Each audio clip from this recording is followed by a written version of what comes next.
The spaceship.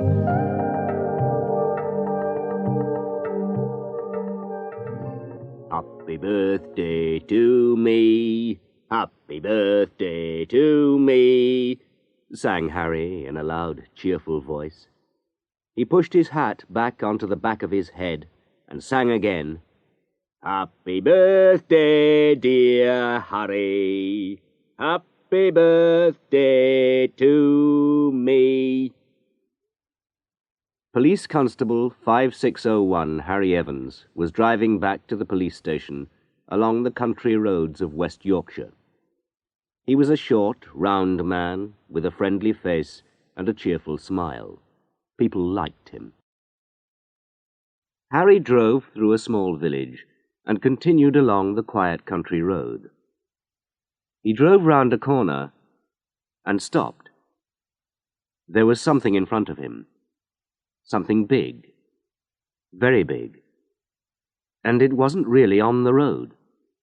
It was about 1 meter above the road. It wasn't doing anything. It was just there. A huge, round thing bigger than a bus, about 1 meter above the road. Harry stared. What's this? What's happening here? He thought. What is it? He closed his eyes for a moment. Am I dreaming? He thought. Things like this don't happen. He opened his eyes again. The thing was still there. It was round and silver, wide at the bottom and narrow at the top. The bottom half was moving round very slowly, and now Harry could see lights in it. Yellow, green, blue, now yellow again. They shone like stars. He watched them. He felt very excited. Harry turned his engine off and opened the window. It was raining, but there was no sound. No sound at all. No people, no cars. He turned on his radio. PQ to DC, he said. PQ to DC, come in, please. But the radio did not answer. It did not make a sound. Harry watched the thing carefully. That, he thought, thing very, very strange. Something from another world, perhaps. It's a spaceship, or something like it. I'm going to get out and look at it. But Harry did not get out of the car. He couldn't move. Suddenly he felt very afraid. He put his hand over his eyes. What's the matter with me? He thought. What's happening to me? He stared at the spaceship again. It didn't look dangerous, but perhaps it was. Harry stared.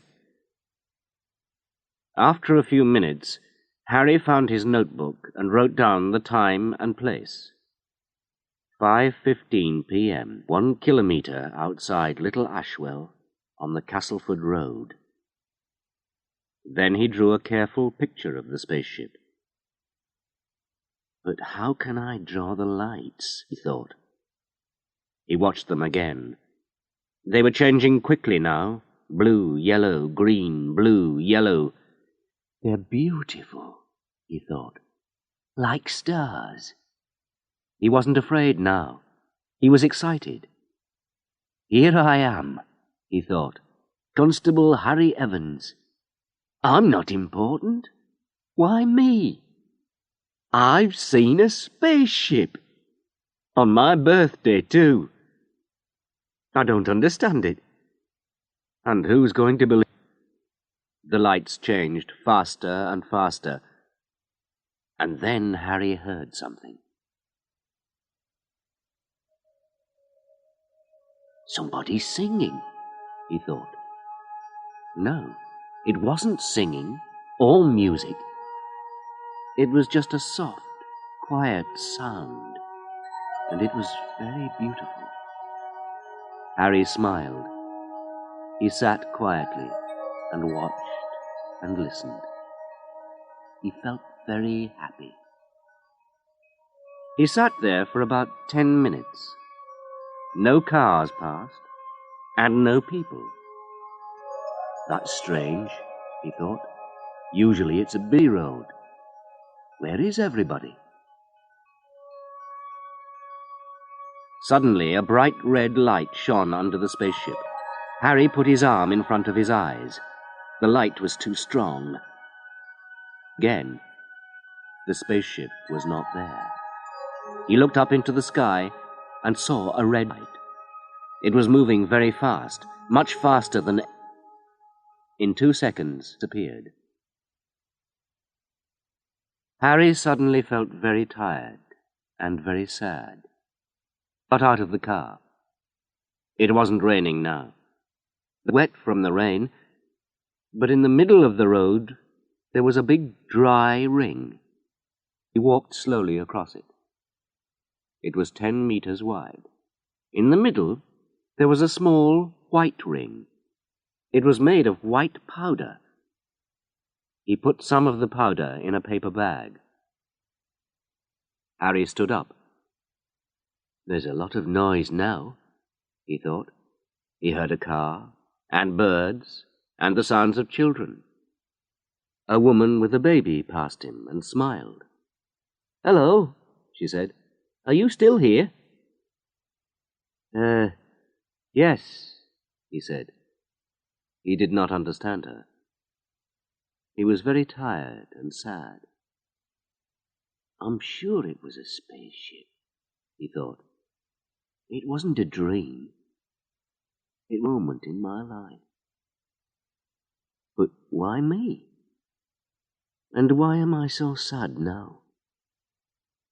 I don't understand anything. He got into his car and drove away.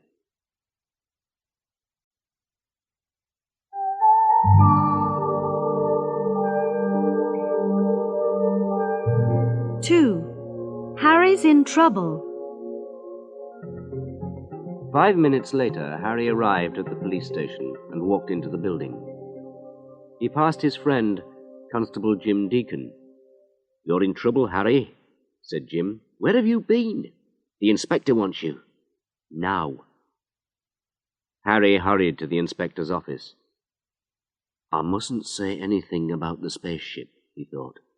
Nobody's going to believe me. Inspector Barker stood up when Harry came in. He was a big man with a hard, clever face. He did not smile very often. He was not smiling now. "Where have you been, Evans?" he said. "I wanted you here at 5:30, and it's now 6:30. Why?" 6:30? Harry looked at his watch. He was horrified. What happened? He thought. It was 5:15 when I saw the spaceship. I've lost an hour. He looked at the inspector. Sorry, sir, he said. "Sorry?" shouted the inspector. He was angry now. "That's not good enough, Evans. Why are you late? You went to Castleford about that stolen bicycle, and you left there at 5 o'clock, half an hour's drive from here. Where have you been?" I saw something on the road." The inspector sat down and stared at Harry. "Evans," he said, "I'm a busy man. I can't wait all night. What do you see on the road? A cat?" Harry felt unhappy. He never told lies. All his friends knew that. I say, he thought. It was a spaceship, and I saw it. I'm going to tell him. "Well, sir," he began. He told the inspector everything about the spaceship and showed him his picture. But he forgot about the powder. Inspector Barker put his feet on the table in front of him and looked at Harry. "You saw a spaceship," he said slowly, "on the road to Castleford. And did the little men have green faces?" He smiled, a kind smile. Harry looked hard at the wall above the inspector's head. "I didn't see any little men, sir," he said, "or green faces." "Evans," said the inspector, "this is a police station, and you're a police, not a lay. Go away, and don't tell me a silly story like that again." Later, Harry saw Jim Deacon again. Jim was a good friend. "I heard all that, Harry," he said, "about the spaceship. I was in the next room." "Barker didn't believe me," said Harry sadly. "I'm not surprised. People don't usually see spaceships on the road to Castleford. But I did. Today." "Well, I believe you, I think," said Jim. "Strange things can happen. I haven't forgotten that story about—" "This was—" said Harry. "It was—" He stopped. He remembered the lights. And the music. No, it wasn't music. What was it? He felt sad again. Then he remembered the powder. He told him about the powder and showed him the paper bag. Jim was in. "Why don't we send this down to the laboratory?" he said. "We don't have to tell Barker about it. I can take it down there tomorrow." "Yes, all right," said Harry. "Perhaps the scientists can tell us something about it. Barker has to believe them."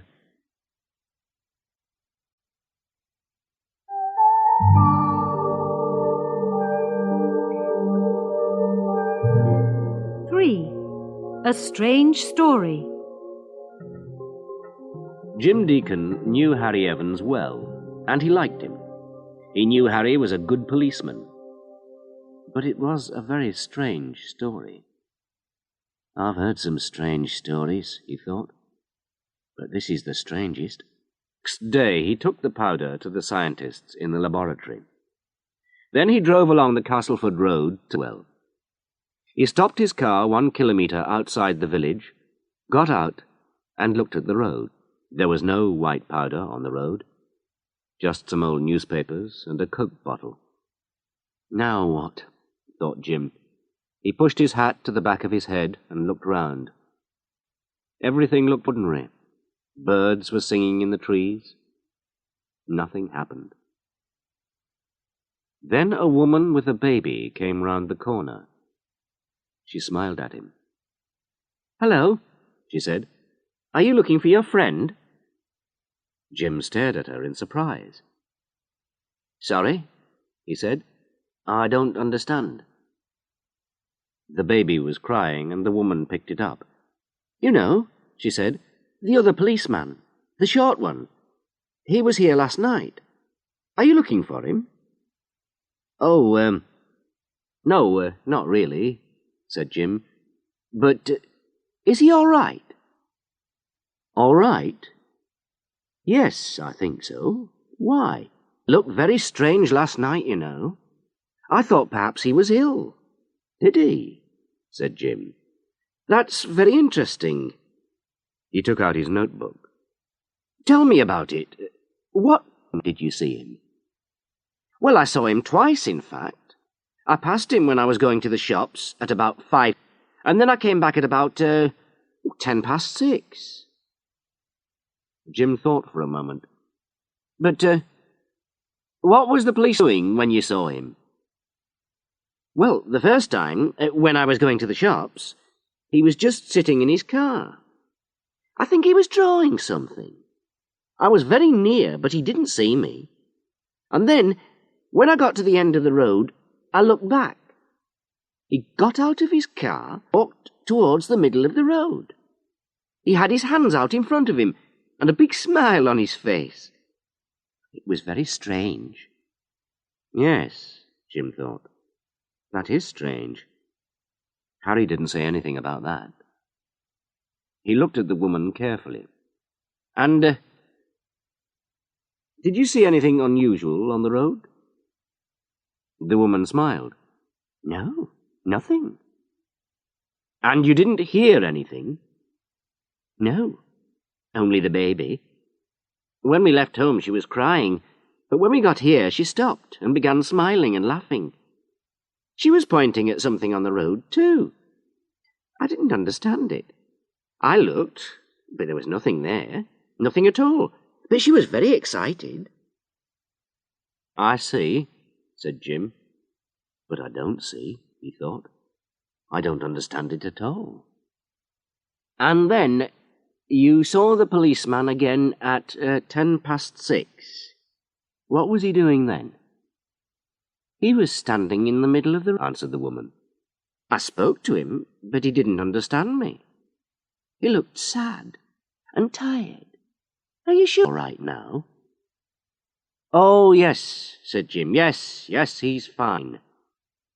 Well, thank you. You've helped me a lot. That's all right, said the woman. She walked away.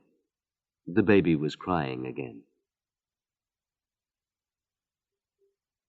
Jim walked up and down for a few minutes, but he didn't see anything.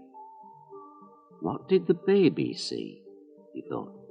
And why is it crying now? Perhaps it's crying because it can't see the spaceship. Harry was happy when he saw it, and the baby at the same time. But why didn't the woman see it? He thought and thought, but he couldn't find an answer.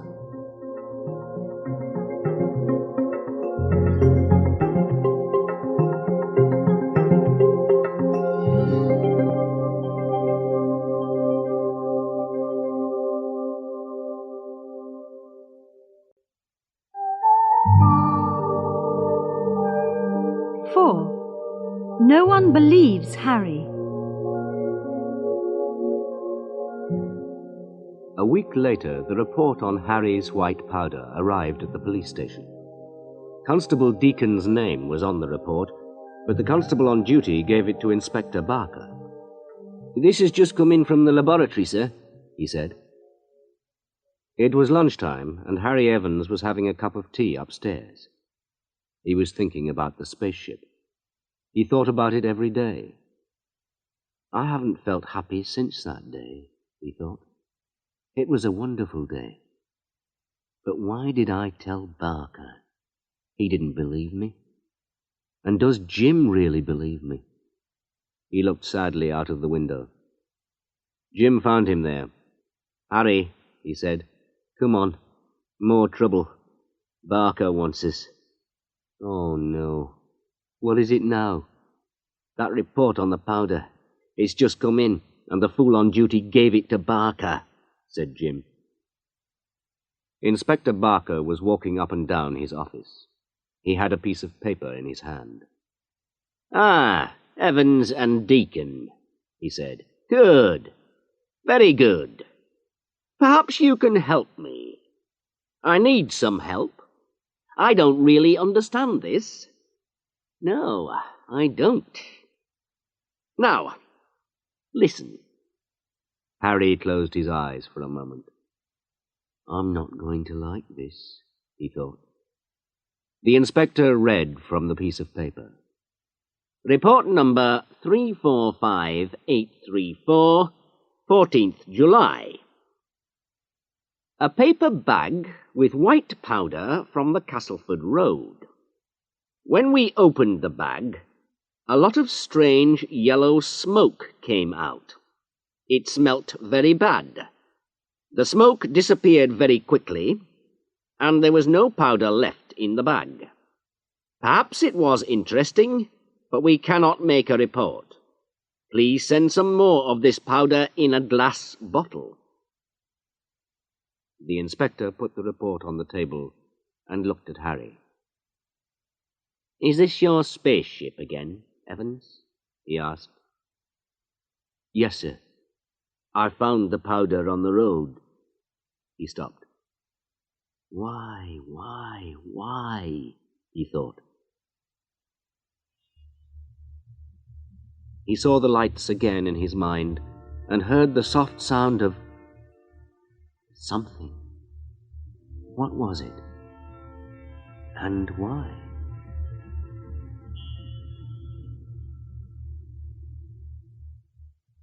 Jim looked quickly at his friend and then away again. Inspector Barker, he said, I was talking to a woman with a baby near the place. She saw Constable Evans there, and she said... But Barker was not listening to Jim. He was looking at Harry. I'm not interested in spaceships, Evans, he said, or white powders. We're police officers here. We're not playing children's games. I'm not playing games, sir, said Harry, slowly and carefully.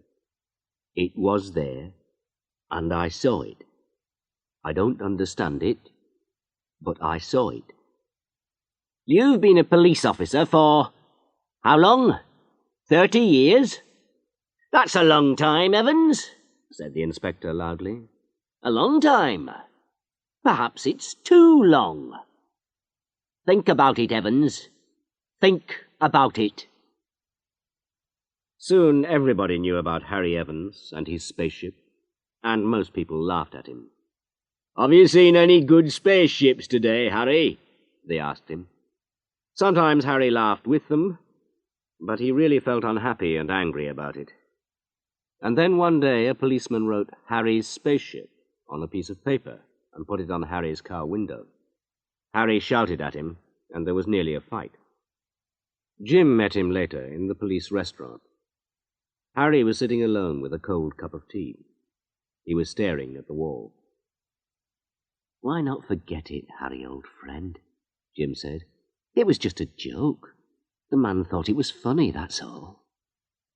I don't think it's funny, said Harry. I really saw the spaceship, and it was beautiful and important, and I can't forget it. I think about it all the time. Yes, I know, said Jim. Harry's face worried him. It wasn't round and cheerful now. It was thin and sad and tired. But your job's important too, you know. Maybe, said Harry. I don't know. Listen, Harry, said Jim, I've got an idea. You remember the woman with the baby? Yes, said Harry, but that's no good. Perhaps the baby saw it, but babies can't talk, Jim. I know, but the woman can help us with the time problem. She saw you twice, once at 5:15 and once at 6:10. And she saw you when you got out of the car at 5:15. You were walking with your hands in front of you. Perhaps you were walking in your sleep. Well, I wasn't, Harry shouted. I wasn't asleep and it wasn't a dream. The spaceship was there, and I didn't get out of the car. Yes, all right, Harry, all right, said Jim quietly. He was very worried now.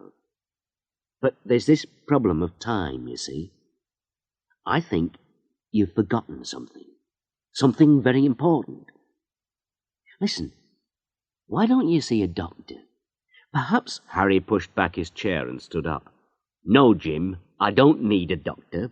I'm not ill and I haven't forgotten anything. Perhaps you don't believe me, but that's your problem. All right? Yes, Harry, all right, said Jim softly. But Harry was walking out of the restaurant. Harry Evans did not see a doctor, but he could not forget the spaceship. He thought about it every day. It's going to come back, he thought. It's going to come back on my birthday. But it didn't come back on his birthday. Harry was very unhappy then. He couldn't sleep for 3 nights. He had bad dreams. He was very tired and he couldn't eat. Jim Deacon went with him to the police doctor.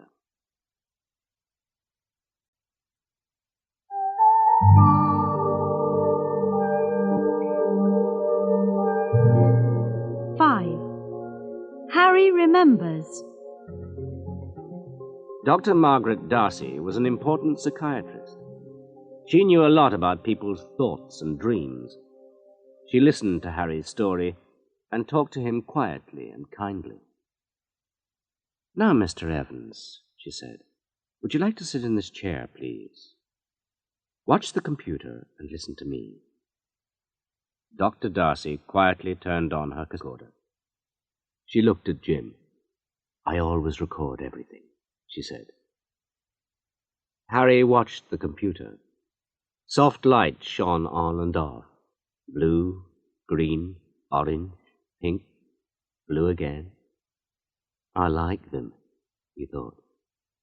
"They are nearly as soft as the spaceship lights." He watched them carefully and lay back in the chair. He was not asleep, but he was not really awake either.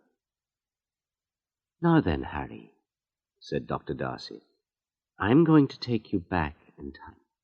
I'm going to take you back to July the 8th last year, your birthday. It's 5:10. Where are you?" "In my car," answered Harry slowly. "I'm driving back from Castleford." The room was very quiet. Harry's eyes were closed. "I can see the spaceship," he said. "I'm looking at it.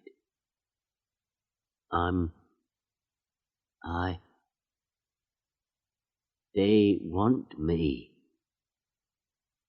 Harry stopped. "Who want you?"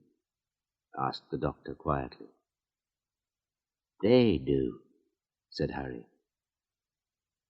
"I'm getting out of the car. I'm out. It's very quiet. I can see the lights. Blue, yellow, green. They want me. I'm coming." Harry put his arms out in front of him while he sat in the chair. "I'm going towards the spaceship," he continued. "There's a door. It's opening. There's a light inside, a beautiful light, all blue and green, like water. I'm going in."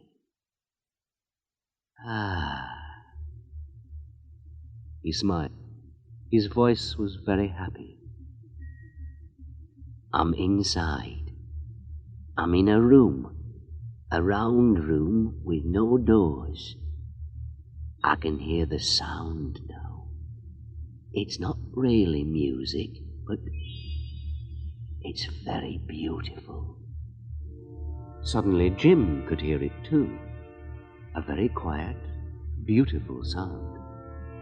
But it was here, in the doctor's room. He stared at Dr. Darcy in surprise, but she didn't look at him. "Are you alone?" she asked Harry. "No. There are 3 of them. They're holding my hands." "What are they like?" "Thin. Shorter than me. They're like thin children with big round heads. They don't have any mouths or noses, just one big eye. They say they're my friends. They're talking to me. They don't have mouths, but I can hear the words in my head." "What are they saying?" Lie down. Jim jumped in surprise. Harry's voice was suddenly high and thin, like a child's, not a man's voice at all. Lie down. We are your friends. We must understand people. We must find someone. "Hey, I don't like that." Harry's voice changed again. "It's a ring," he said. They're putting a metal ring round my head. It's a computer. I don't like it. It's listening to me. It's making a record of my thoughts. It's... That's better. It's off now. They're looking at it. They're pleased, I think. You are our friend. Your mind is open and full of light. It is not dark and closed like other people's minds. We need people like you. We can teach you. We can show you our home. Harry stopped, and a big smile came over his face. Jim could hear the sound very clearly now. A strong beat sound. "Can you hear that sound, Doctor?" he whispered. "Shh! What sound? I can't hear anything," the doctor whispered back. "Be quiet." Harry looked sad. "They say I can't go with them. Not this time. They're giving me a drink. I don't want it, but I have to drink it. It's very cold. I'm going out of the door. I'm in my car again." "Can you see the space people?" asked the doctor. "Where are they now?" "What space people?" Harry's voice was angry now. "I haven't seen any space people. I have forgotten them. I haven't seen them. Now there's a bright light under the spaceship. I can't look. The spaceship has gone, too." Dr. Darcy woke Harry up. She turned on the cassette recorder, and they listened to it together. "How do you feel now, Harry?" she asked. "I'm not sure," he answered slowly. "I'm happy because I saw them again." "But why did they leave me? Why didn't they come back?" "Perhaps they're not real, Harry," she said quietly. "Perhaps they're only dreams. Sometimes, when people are very tired..." Harry stared at her in surprise. Then he laughed, a hard, angry laugh.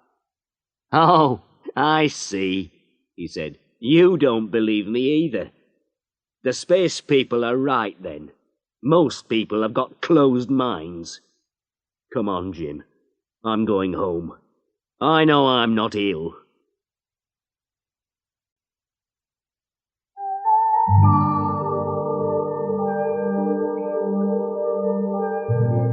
Six. Where's Harry? A week later, Inspector Barker saw Harry in his office. Barker had Dr. Darcy's report in. "It's no good, Evans," he said. "You can't work here now. Police officers don't see spaceships or little green men with no mouths. I'm sorry for you, but you've lost your job." Harry didn't say anything. He just turned round and walked out of the office. Then he got into his car and drove away. Very early the next morning, Jim Deacon got a call on his car radio. "DC to RM, please go to Allerton Lake, north of Little Ashwell. There's an empty car there." When he arrived at the lake, Inspector Barker was already there. The empty car was Harry's. Jim stared angrily at Barker. "What's happened? Harry? Is he dead now because of you? Because you didn't believe him? That it?" Barker looked unhappy. "I don't know, Jim," he said. "We're looking in the lake. Perhaps his body's in there." Jim was very angry. He wanted to hit Barker. He turned and walked quickly away. "Poor old Harry. Dead because nobody believed him," he thought. Then he saw something on the road. A strange ring of white powder. He picked some up in his fingers, But when he touched it, it disappeared in his hand. In a moment, there was nothing left. Jim looked up at the sky and remembered the strange sound in Dr. Darcy's room. Is Harry dead? He thought. Perhaps he is. And perhaps he isn't. Perhaps he found something last night. Or perhaps something found him. I don't know. He looked back at Barker and the empty car. The inspector was standing by the lake. Goodbye, Harry, said Jim quietly. I think you're all right now.